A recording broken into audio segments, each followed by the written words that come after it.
there's been a lack of context in this debate. So this side wants to talk about extreme vigilantes, and how we always want justice, and justice is always good. And here's what they don't understand, because we also want justice on our side, and we also want due process. But in the event that due process can't happen, what do? That's the context that we want to argue under this debate. And even under not that context, we'll still engage with you. Let's look at his extension, right? Because he said, look, first, let's fix the law. I agree, let's fix the law. Finished. It's not mutually exclusive. All the stuff that they said about fixing the law can also happen under our proposal. They didn't tell us why vigilantism suddenly means you can't fix the law. Because given that vigilantism is a complement towards the current police force that you have, it means that you have better prioritization in terms of who the police can focus on, in terms that the police can catch more criminals because now there are criminals who are being focused on by the vigilantes, right? He also said that, look, individuals suddenly won't trust law enforcers. But here's the thing, right? They already don't trust law enforcers because we're talking about high crime areas where the police don't do their job. Anyway, between already not trusting law enforcers and at least having some aspect of law being enforced, we think it's better under our proposal. This more chaos also doesn't make sense because it assumes that people will go insane the moment you allow vigilantism. Sit down. You still need police officers and you will still have police officers under our proposal. Sit down. The first person who will come to you when you have a robbery, you will call the police. There is no hotline for a vigilantism. Like there is no spotlight you can put up and Batman will come. The first person you will call will still be the police because ultimately that's going to be the most covered in the area. Given that they can't, right? Given that the police won't be able to come, we think that you have to be able to take that justice into your own hands. Let's look at the two things that they want to talk about, right? Is it justified? And they said, look, justice has a due process. I don't understand this fetish for justice, right? Because they're saying, given that individuals are not getting due process, sit down. Given that the person who's being raped is not getting due process to begin with, where is that due process for that individual? Because it's always a question of priority, right? Do we prioritize the individual, or do we prioritize people who probably will mean that there's less people who've been raped, or do we prioritize the criminal who maybe will be over-punished? We think it's better that less individuals are raped under our side, especially when the criminal has such an easy opt-out mechanism, i.e. do not perform the crime. But let's also look at the second part of what they, let's look at the second part, right? Will vigilantes go overboard? And they question this a lot, what's the yardstick? Because, sit down. Too excited.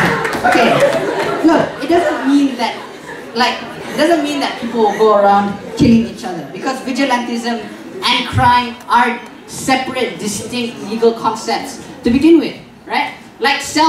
Killing somebody in self-defense is not punishable under the law as well. So why can't we apply that same metric towards vigilantism?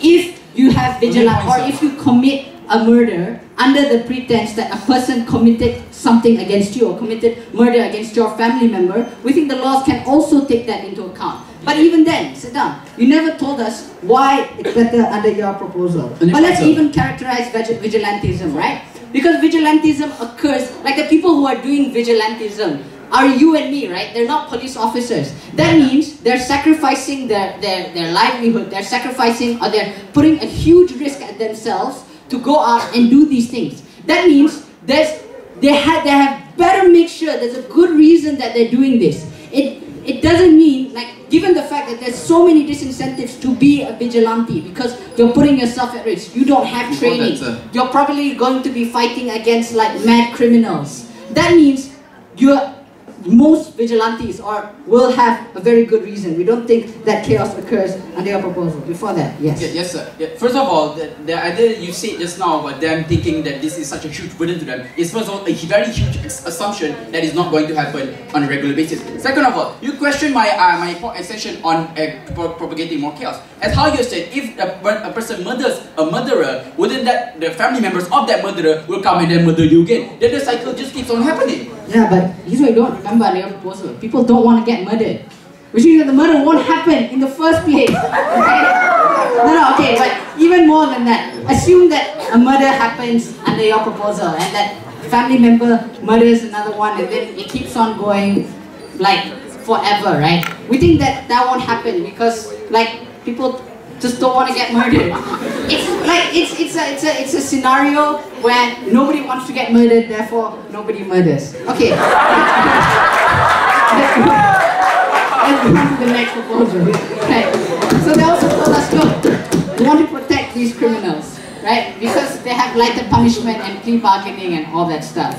I don't understand why this can't also happen under our proposal because plea bargainings still exist. But the argument about preventing criminals from gathering information also doesn't make sense because I don't understand what information they want to gather here. We're not talking about like secret joker underground networks with huge gangs. This is just like, you know, street, like you see people thieving on the street or you see your family member getting killed or like things that don't have huge systemic intrinsic problem. We think vigilantism can cater to that. Right? Everything else, and this is also a question of priority, right? Like those deep systemic intrinsic problem, that's what your police force can focus on instead of trying to tackle these things to begin with. There's also another thing that they didn't tackle, and part of the extension coming from AIM was also this idea about priority. Because if you're focusing on vigilantism and also solving crime, it means that you're effectively halving your police force. Versus if you're just focusing on solving crime and directing your funds